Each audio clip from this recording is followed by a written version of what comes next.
Hello, everyone. I want to share with you a life experience that taught me a valuable lesson. When I was younger, I married a worship pastor.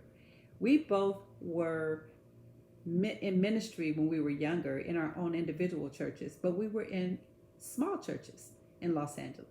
And in our small churches, we devoted our time to serving God in any capacity that we were needed or any capacity that we were asked to serve in.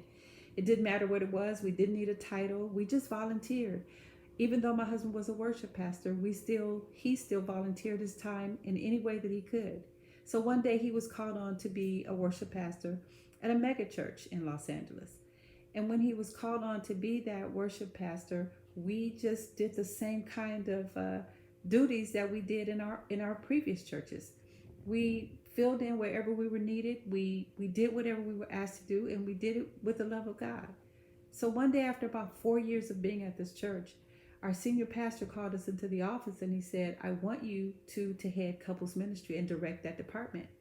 And we thought to ourselves, we didn't inquire about this position or apply for this position. And we knew that there were several people who were wanting this position. So I had to inquire and ask my senior pastor, "Why did you choose us?" And he said, "Mrs. Phillips, it's because we have watched you.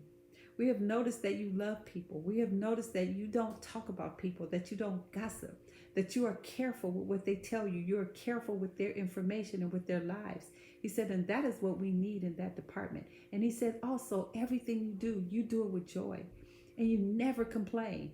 And he said, "We really need that and we appreciate that. So we want you to take this position."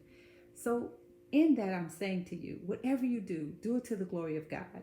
Do it with all that you have and all the love that you have, and don't complain, because if you do this, God will reward you and you will be blessed. Thank you for listening. Amen.